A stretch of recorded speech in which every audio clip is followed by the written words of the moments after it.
We've got the vaccine and, it's slowly rolling out, but it's not going to be an instantaneous, oh, I'm vaccinated, I'm okay. No, you still are going to have to, for months, because we don't know as far as the vaccine, if you come in contact with it, can you still spread it to someone else who hasn't been vaccinated? Mm-hmm. So you would say that we should take the vaccine?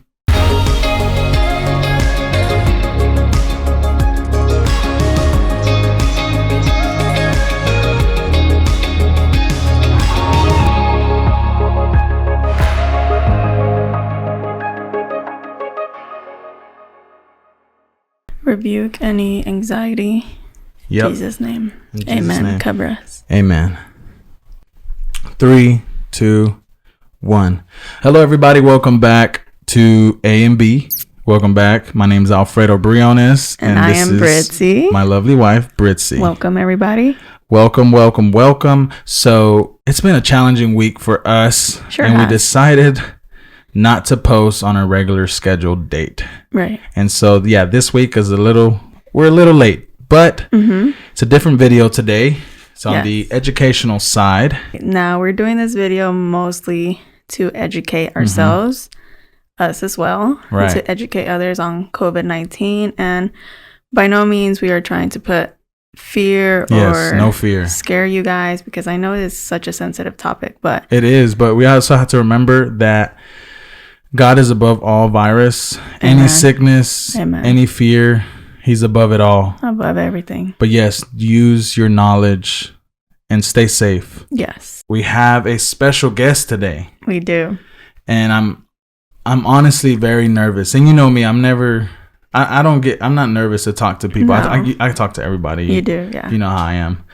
But I'm really, really nervous. We have a special guest. You want to tell him who it is? Yes. So this special guest is Jessica. She was one of Abel's nurses in the NICU, and At the time. at the time, she has always had a special place in our hearts and lives in general, even after Abel's passing. She played a huge role in Abel's early development. She did, yes. And she was in the room with us when we had very difficult conversations with the doctor. So I just find comfort with her. So it has been a long time that we have not spoken to her. Yes.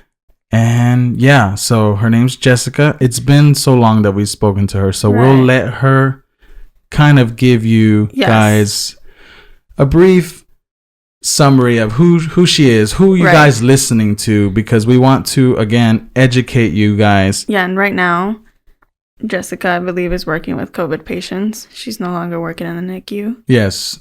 Yeah. From what I understand, but we'll let her introduce herself right. and give y'all a better understanding of who she is. And what she does in the hospital. And what she does. But I'm really excited about this one.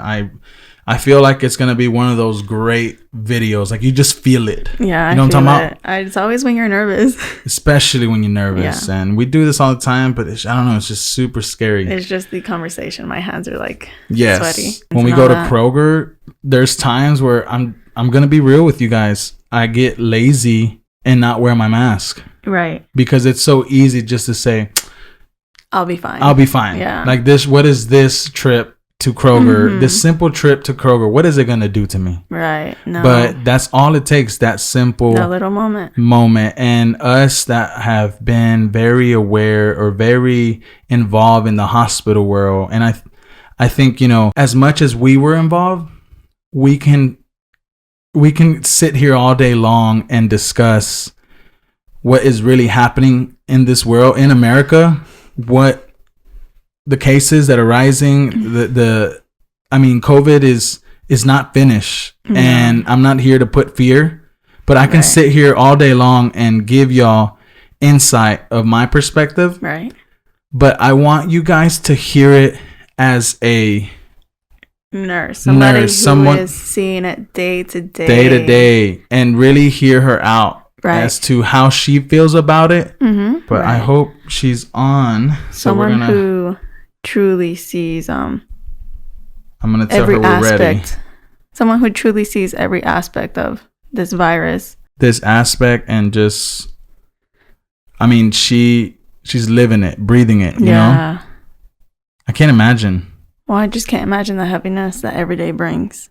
Like, if I feel heavy-hearted right now that I'm outside of, that the work field, the medical field, like, I can't imagine how they feel and what they see. I agree with you. I would be beyond traumatized. And this will be somewhat it will be triggering for us because we're still fresh into grief. We lost Abel not long ago. Even though it's about to be a year, it feels like it was just yesterday. Yeah, it does. Every day feels still so new. Right. And so even though this will be triggering for us, we're willing to take that effort for you guys and for ourselves to educate us as to how we really should be taking precaution throughout our day. Yeah, and taking really it seriously. Yes, and really considering, just being still for a little. But it's okay not to go out. And there's also, it's fine having the opinion of that if you feel like this virus is not real, I respect your opinion. I really do. I'm not here to tell you, or Brithzy to tell you guys that you guys are wrong. Right. But I just want to speak on a medical level, on a medical perspective. Yeah. So we got Jessica in the waiting room. Okay, so now we're going to call her through Zoom. And I guess hopefully this works out, right? Hopefully is it working? Hello, Jessica. Hello? Can you hear us? See me? Yes, we see you. Here I am. Okay. So hi, how are you doing? I mean, as under the circumstances, I guess I'm doing okay. Yes. I'm out here in LA, and it is unfortunately. You're in LA now, right? I'm in Los Angeles. Yes. Wow. How long have you been there? I've been here since December 14th, so I got here right as cases were surging. Wow. So last time we saw you, you were working in the NICU. So tell us, has anything changed in that aspect?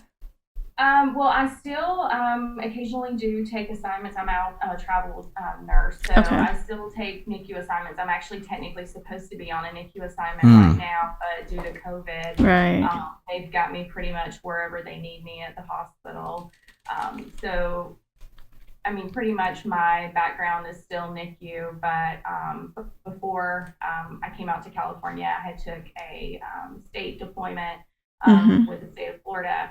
And we were actually doing COVID testing. So I've got a little bit of background now in public health. Before we begin in anything, if you can give the viewers a brief insight, of what you do and, who you are, just to help them understand who they're listening to. Sure.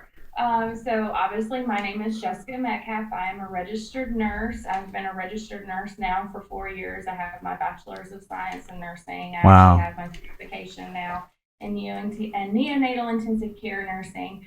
But before I was a nurse, I worked as a pharmacy tech in both the retail setting and the hospital setting. And I actually worked as a pharmacy tech right out of high school. So I've been in healthcare now since 2008. So I've seen a lot in my years. I actually was working in retail when we kind of went through our last minor pandemic. I'm sure you guys remember H1N1. Yep. It wasn't near as bad as COVID-19. Thankfully, we were able to roll out a vaccine pretty quickly. Unfortunately, I did get sick with H1N1. Wow. So I remember how bad it was. I was 19. I had never had any breathing problems whatsoever. I developed pneumonia. I had to be put on steroids. I had to be on an inhaler. Had never used an inhaler before in my life just because I'd never had any respiratory problems. So even being 19, and in perfect health, that was scary. Right. That was scary. Yeah. And so with COVID, I think hearing, that it's basically a respiratory virus when it first was on the scene, it was scary, and it kind of, brought back, oh gosh, I remember, how sick I was with H1N1. Thankfully, I didn't have to be put in the hospital, but even as young as I was, and that point, just knowing how bad it was then. But of course, nothing right now compares to COVID. For sure. And how have you been? What does your daily life look like now in the hospital and outside of the hospital? How are you dealing with it? So I'm going to say that I am thankful that I have yet to get sick with COVID. I have yet to test positive for COVID. No one in my immediate family has gotten sick with COVID, thank God.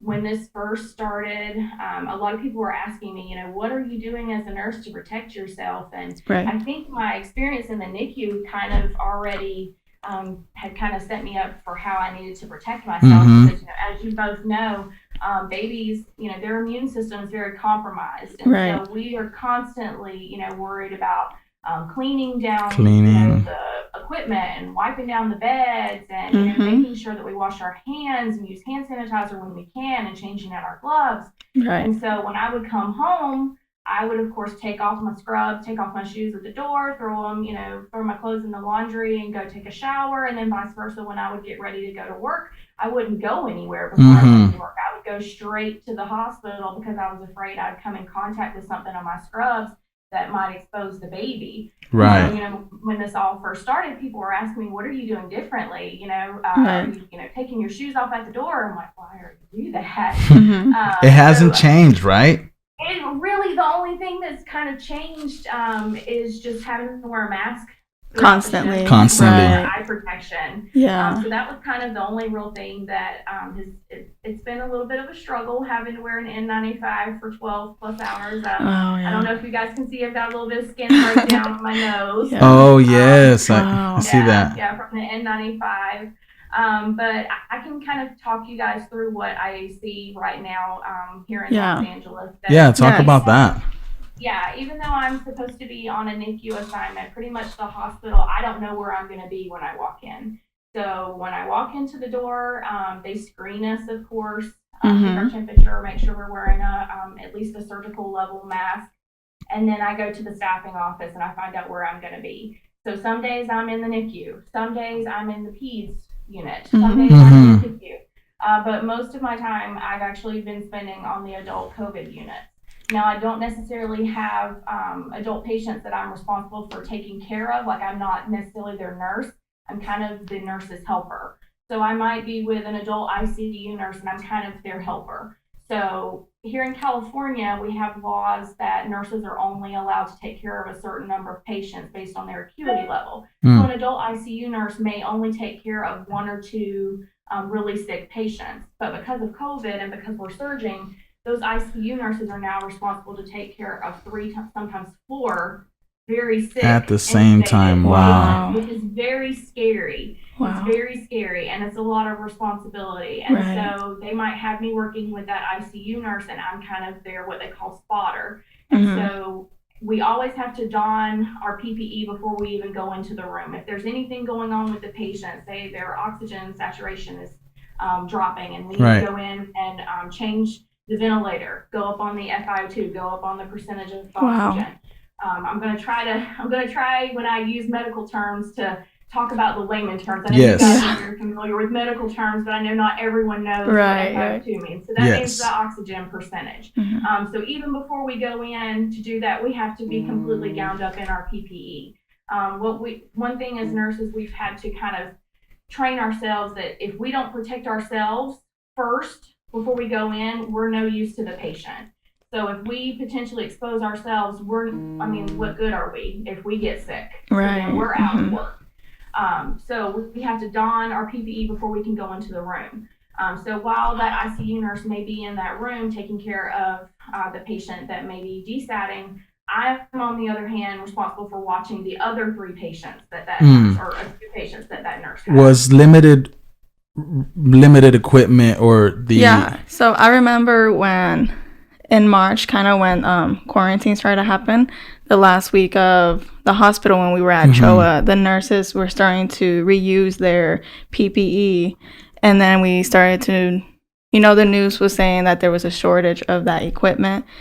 What measures is a hospital taking right now as far as PPE? Are you guys still reusing and so we are still reusing to an extent. The hospital that I'm at, we reuse our N95 for the duration of the shift. Thankfully, when this first started, some nurses were having to reuse their N95 for up to 5 days. and Wow. having to keep it in a brown paper bag, Yeah. brown paper, Yeah. bag. And so I don't know if many people understand, it's very hard to get a mask out of a bag that is already contaminated. Right. And reuse put it. it back on yourself and reuse it, knowing that it probably is no good at that Wow. point, and you've possibly, reinfected yourself. So what about like code blue episodes, or emergencies like that, with limited resource or limited equipment, or if there is, how do you guys, or what do y'all do different during those situations when y'all do have 5 to 4 patients at the same time? I mean, unfortunately, we just kind of were all hands on deck at this point. Right now, I know that a lot of the departments that don't necessarily have patients, so surgery cases, of course, have been suspended. Unless it's an emergency, we're not doing any surgery where we're at. Right. So that leaves the OR staff available. That leaves the nurse anesthetists available. So they're walking throughout the hospital, kind of wherever they need them. So it's kind of all hands on deck. So if there is like a code situation, unfortunately, we all are supposed to be completely gowned up in our PPE before we can go in. And I know this is going to be a hard topic for you guys. Right. It's the reason why we have been stressing so much to have those tough conversations with your family members about end of life care. Right. But we do have those patients that they come in and they know, no, if I start, going into respiratory distress and I'm at my max capacity and, max limits on my BiPAP, because that's usually where they're at. They're usually on BiPAP, which is kind of like a CPAP, Right. before they get intubated, and they say, no, I don't want to be intubated. So they make themselves what we call a DNI, which is do not intubate. And unfortunately, they eventually pass away. Wow. Because they've gotten to that point where. Right. How often are you guys seeing that? It's more common than I expected, and it's occurring in the age population that I necessarily would not have expected. So even some 50, 40-year-olds are saying that they don't want to be intubated. My heart is like so heavy just being on the outside of the hospital.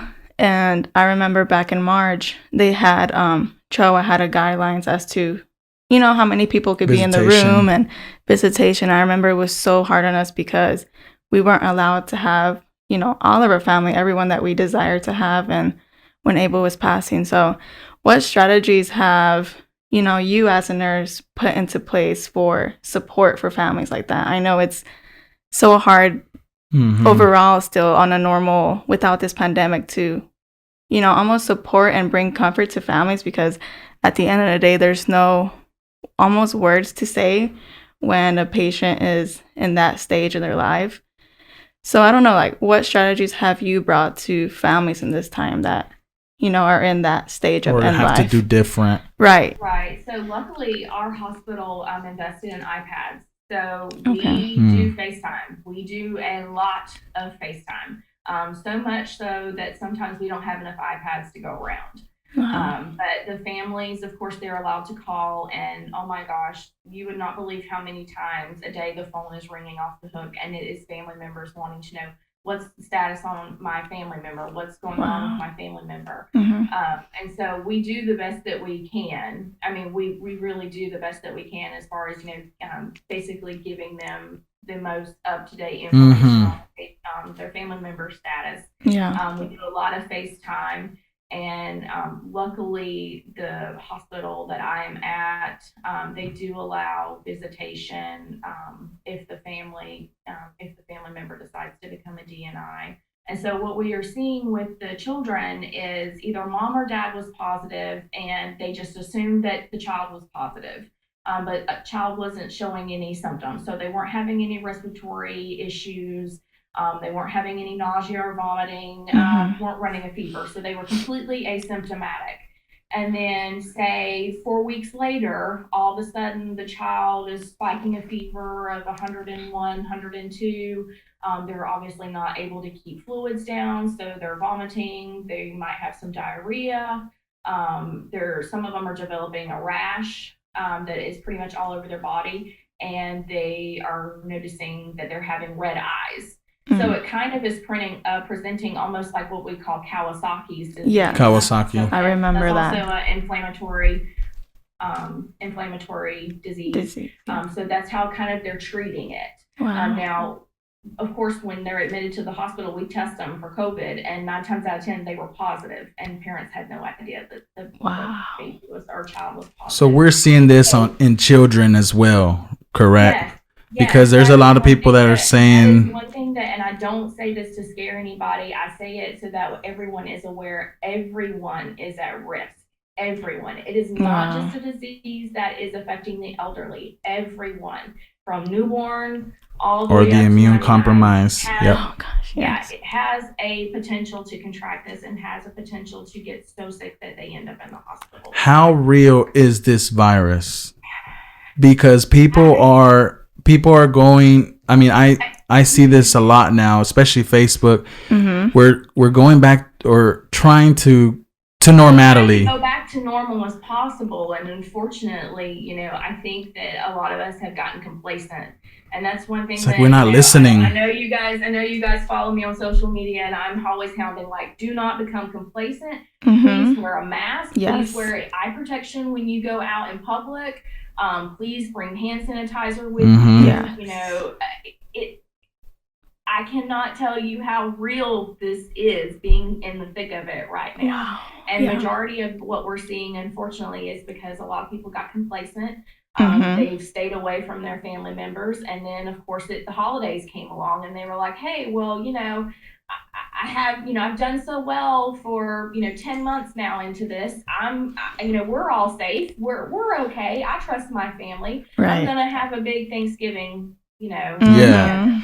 Or I'm going to have a big Christmas get together. And then the skyrocket again. And then all it takes is that one person that one moment until 2 days after everyone got together, and now they're showing symptoms, and hey, guess what? They test positive. Oh gosh. So what people don't realize is the incubation period for this virus is from 2 to 14 days. That is 2 weeks that someone could be unknowingly positive, not showing any symptoms. And, if you're going around and not keeping your distance, having huge gatherings, having parties, not wearing a mask. I totally understand. Believe me, we did not celebrate Christmas this year. And my family is very large. We usually have a huge get together. And so luckily, majority of us do work in the medical field, and so we're already planning for Christmas in July. We put July as our deadline for everyone that we know that's going to be there to at least have the choice and have hopefully taken the vaccine at that point. I will tell you that we have refrigerator trucks outside because our morgue is full. So that's a real thing. That's not just the news. Facebook. That is not the news. Yeah. Right. We have a refrigerator truck outside. We have 2 tents that are connected to the ambulance bay, and they've got the ambulance bay sealed off. So once they're triaged in the ER, and sometimes our ER triage wait time, there was one day it was 10 hours. So people were waiting in the lobby 10 hours just to be triaged back to see what was going on with them. And 10 hours. And then I feel so bad because we don't have enough space in the ER for them. They're basically brought into the entrance of the ER, they're triaged, and then they're carried outside through the ambulance bay to the tent. And that's where they're being treated. My goodness. And of course, if they're having to be admitted, they may be waiting in the ER for days. So there truly is a over full capacity. Yeah. That's really a thing? Yes. Wow. It is very real. And it's scary because, I think to myself, I'm in it. One wrong move and I could get sick myself. There's not going to be a bed for me. Wow. And that's the thing we're forgetting. That is a very real issue that I have to deal with every single day. Right. And it's something that, of course, I put in the back of my mind, like, okay, I can't think about that right now. But it is something that, it is very scary. I'm like, what happens if I get sick enough that I need to go to the hospital? Is there going to be a bed for me? Right. And now that kind of leads me to the next question. I'm a huge advocate for mental health, and keeping sane has been hard during this time, and I want to know, like, what do you do for self-care Personally. and what do you do to de-stress and just not that you'll ever maybe take off that heaviness, because you do see it every day and for 12 hours, maybe even more, but what do you do to take care of yourself mentally? Well, I have a very good support system. One thing that they told us in nursing school is you meet some of the best friends that, you're going to know for the rest of your life. And so, of course, I'm kind of able to vent to my friends who are also nurses because they're kind of in the same boat. So that's kind of our therapy is, hey, Mhm. what are you seeing? Well, I'm seeing this. Okay, well, and luckily my friends back home, because I am originally from Florida. Right. Florida is not to the point where Los Angeles is, but of course, if they hear it on the news, then of course they're asking me, "Hey, what's really going on there?" And of course I tell them, and so they're able to kind of relay it to people back home that are saying, "Oh, it's not that bad," I had it, I only had the sniffles.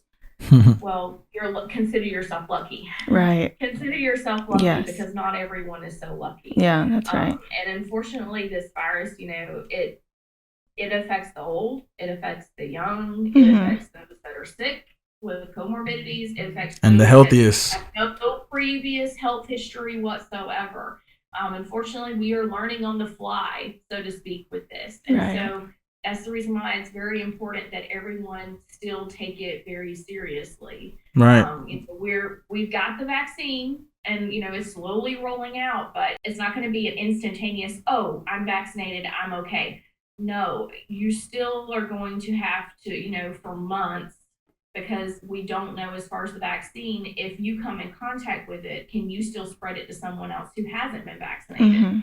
So you would say that we should take the vaccine? So, what's your perspective on that, on the vaccine? I'm going to show you guys. This is my card. There's my card that I have received at least the first dose of the Pfizer vaccine. I got it on New Year's Eve. So today is actually my 14 days since vaccinated with the first dose. I have not had any symptoms, no headache. The only thing I was complaining of, which is pretty common for an intramuscular injection, was at the injection site in my arm, it was a little sore. A little sore. And it was a little sore for maybe 24 hours, and then after that, it went away. So I have not had any effects from the first dose, thankfully. Some people, of course, they're noticing, that they're already starting to have an immune response to the first dose. I saw that a doctor passed away, or was that a real thing? Like they said. So I'm not exactly sure if it is linked directly to the vaccine. They are right now, they're investigating it. I know that he did have the injection, right, and he died from I believe it was a bloodborne complication. It was a type of blood disorder that is what he passed away from. So they're investigating it. So that is the only case that I have heard of anything being remotely linked to the vaccine. Now, what I want everyone to know, normally when pharmaceuticals are testing as far as clinical trials for vaccines, they're allowed to have, or they're supposed to have a minimum amount of participants. They're supposed to have at least 3,000 in the trial for the results to at least be scientifically accepted. In Pfizer and Moderna, they had over 30,000 volunteers. That is way more than what they were required to have for the clinical trial to be considered scientifically sound. I think that pretty much gives you enough confidence in it to know that there were so many people that volunteered and said, hey, I want to get back to normal as much as we possibly can, as quickly as we can, and I'm going to try to at least, see what I can do, to help as far as scientifically, with the vaccine and the research. Right. So I feel like that was enough for me to say, okay, all right, if they had, you were only supposed to have 3,000 participants and you had 30,000 participants, that's a lot of data. One thing that I do want to let everyone know, The two vaccines that are on the market right now that are available, the Pfizer and the Moderna, they do not contain any live or inactivated virus. So Okay. the best way someone explained it, that I've been using this analogy, the vaccine is kind of like a Snapchat. So it sends a picture to your immune system of what the virus looks like. And then and then it goes away. And then your immune system says, okay, all right, I've seen it. Let me start making antibodies to fight this thing. And that is the best way I can explain it. Yeah. Yeah, that's a good analogy. I feel like a lot of people, myself included, I was fearing the whole vaccine thing just because I didn't have knowledge or any knowledge at all about it. But it's really all about, educating yourself and finding research of exactly how it works. We don't truly do the research. And where you're looking for your research. Right. Sure not Facebook. Scientific-based research. Yeah, not Facebook. Not Facebook. One thing that I've been trying to explain to people, of course, I'm in grad school, so of course we all know in grad school that if we write a paper, it has to be cited. Right. So if you quote something, it has to be cited. Well, it has to be cited by someone that has a peer-reviewed article. Mm-hmm. Right. And so basically that's something with peer reviews in medicine. It's basically someone, had a science project. They have a hypothesis. This was what they found when they did their study. Okay, all right. Then that person that's reading over it should be able to do the same steps, follow the same exact steps that the person that, published the article and have the same exact results. Why do you feel like people are skeptical about this vaccine? I think that a lot of people, there's so much misinformation out there, and sometimes too much information is too much misinformation. Misinformation is misinformation. Right. I'm not going to say that it's bad to have information out there, because unfortunately that's how we're trying to educate everyone. Is a lot of healthcare providers are having to speak out on social media and say, hey, it's okay. The vaccine is okay. That's the reason why I know a lot of people are complaining. Why are we seeing all these nurses and doctors posting, pictures of them getting the vaccine? Mm-hmm. Well, that is our way of basically saying, hey, if it's safe for me, it should be safe for you. What would you say to the people that, because you just mentioned, and I'm glad you did because you reminded me of a question, that will say, well, it's somewhat biased for someone in the healthcare or in the medical world to say, oh, this vaccine is good. You know what I'm saying? What would you say to those people? I understand that argument, but looking at it from the healthcare side, we are the ones that you guys come to at your most vulnerable. That's true. Absolutely. Yes. 1,000%. When you're sick, you go to the doctor. If you're sick enough, you go to the hospital and you're taking care of many nurses, doctors, respiratory therapists. This is what we do. And so I'm kind of at a loss when, so many people are like, oh, I'm sick and I'm going to go see what the doctor says. You guys trust us. So this is what we do. So please trust us now when we're telling you that it is okay to receive the vaccine. And I don't think people can truly grasp what you guys are really seeing. And we got a glimpse of it. But one thing that I don't think people realize, we are exhausted. We are ready for this to be over. I am so tired of having to watch every little thing that I do at work, making sure I'm not touching my face, making sure that if I did touch my face, that I had just previously just washed my hands, making sure that I've got full PPE on before I go into a room, because the patient's alarm is alarming and their heart rate is dropping and their stats are dropping, and I know that they're about to code if I don't get in the room fast enough. Because that, of course, we're nurses. That's what we're trained to do. We hear an alarm, we're going to run in the room and see what we can do. But we're having to take a step back and saying, oh, wait, have I got all this on to protect myself first? We are so ready for all of this to be over. And that's what we're forgetting, that you guys are really, really going through it, and you guys have been, like, I say this all the time, but this has, like, the whole cleaning making sure our hands are clean, wearing, sanitize and all that. It's always been a thing, but we forget that you guys as well have families that you guys deserve to be with, but you guys truly can't because you're looking out for all these patients. And so, yeah. I mean, I could sit We here and tell forget you that. yes, I keep my distance. I do have my family with me here in California. I keep my distance from them. I wear a mask around them.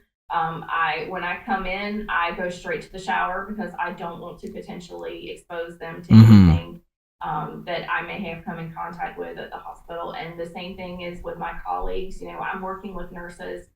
Thankfully, California has a program that if you're a California resident, you can actually stay in a hotel for free if you're a healthcare worker. So I'm working with nurses that have not stayed in their home for months. They have not seen their families, immediate family members, close, been able to hug them for months.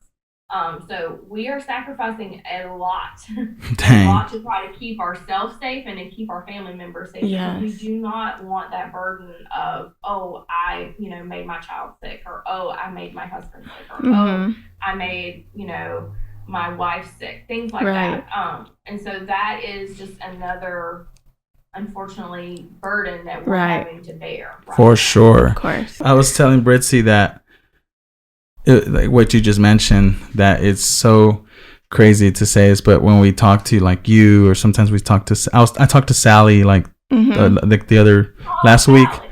I know. Yes, and so talking to you guys make us feel close to Abel in a way, and then all these terms, like we remember everything. Yes, we did. But it's almost like we felt like we forgot because it's been so long that it's no longer our every day. But it's not something. I mean, you guys were, unfortunately, you guys were in and out of the hospital for the majority of Abel's life. So the hospital was kind of, it kind of became part of, our world. That was another thing I was going to ask you about kids like Abel that are in and out of the hospital. What are you guys doing different, or if you are doing anything different? Because I remember with like Abel, they already knew him, but there was still sometimes that like delay in time, but we needed to get him into a room because like ASAP. But you know how like sometimes they don't know him. Right. But is there anything being done different for kids like that? So what we try to do, especially with the pediatric patients, is we don't put nurses responsible to care for those that are non-COVID. So COVID negative with COVID positive patients, so we don't try to cross contaminate. So I can use that makes sense. There's a pediatric cancer patient that frequently has to get admitted for blood transfusion, what have you. May even need something simple as IV fluids and some IV nausea medicine. So obviously that particular patient is put on the opposite side of the hall. They're given a nurse that is not taking care of COVID positive patients. So, I mean, we try our best to keep clean patients, and I hate to say it like that, but non-infected COVID. Locally, we're calling them clean patients. I get what you're saying. From those that are COVID positive. Can you get the coronavirus twice? People we hear this all the time. I already had COVID, so I'm good. Yeah, can you get Is that yes? Again? Can you get like I tell you, we're still kind of learning on the fly. We have seen some that have unfortunately they are saying usually it's 90 days. So we're seeing the average of someone that has been infected. They do unfortunately fortunately develop antibodies. But those antibodies that are produced by the body, unfortunately, are not lasting as long as you would think. It's not going to be foolproof. Like, oh, I've had COVID once and I don't ever have it again. Kind of like with the chicken pox. It's not like, oh, I've had chicken pox once and I won't ever have chicken pox again. That is not how COVID is, unfortunately, what we're seeing. So usually what we say is that 90 days after you've tested positive, if you're starting to show COVID symptoms and COVID signs again, that you need to be retested because more than likely you have contracted it. So we are seeing those reinfections. Wow. usually at least 90 days out. So unfortunately, just because you had COVID once, yes, you can unfortunately contract it again. So then this is the real deal. Like, there is truly hospitals packed with COVID patients. It's not just this, oh, COVID already passed, we're good now. Like, that's what you guys are seeing. This is Oh real. yeah, and it's not, right now it's not just in Los Angeles. I still talk to many of the nurses that work at Northeast Georgia, where you guys live. Right. They are at max capacity. I know that you guys are probably seeing it on the local news. I keep up with what's kind of going on there just because I still have family in the area as well. Right. And I saw that I guess the gymnasium at Laurelwood is now. Yes, I saw that. Because they're so full. And I mean, to me, that I just can't even, just because I know the hospital and I know, how it operates and everything. And, I still talk to a lot of the NICU staff and hearing that, our special care nursery that was up on the, I believe it was still on the postpartum floor. Oh, yeah. That's now housing adult patients. Wow. That's crazy. It's surreal to me kind of hearing that, somewhere, where I'm at in Los Angeles, I would expect that just because of the population and there's so many people. Right. But to hear it's happening in somewhere like Gainesville, Georgia. Yes, that's scary. That is what's scary. It's very scary. Are you seeing more patients on just like cannula or like ventilator, or what are you guys seeing more? So right now, when this whole thing first started, like I said, we were learning on the fly. So the minute that someone would get to, like, say they're satting in the 70s and they're on 100% oxygen, and say they were on high flow, or it was very common that, or it was basically they needed to be on a ventilator. And so we were intubating immediately. Now I'm seeing more and more that practice is kind of faded out. And so they're kind of letting the patient see how much longer they can tolerate basically being on high flow, which is, of course, a higher level of flow of oxygen with their still, the two nasal prongs in their nose, or letting them ride out on BiPAP. And so we're basically doing everything we possibly can to keep them from having to be intubated. Right. Like if we really, really need to get there. And that is one thing that, when I'm on the adult floors and I'm having to sit there and watch the patients that are not intubated, that's very hard for me because you're literally watching them struggle to breathe. Every breath they are taking, you can tell that they are struggling to breathe. That's hard. That's hard to see. It is. That's Absolutely. very hard to see. And one thing that I'm hearing from the family members when we FaceTime with the patients is, the family is distraught. They're crying and saying, this is very hard to watch my family member. Struggling to breathe.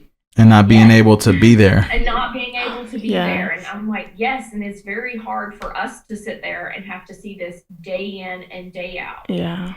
Wow. So many different stories and patients. So to finalize this video, where does it lead to?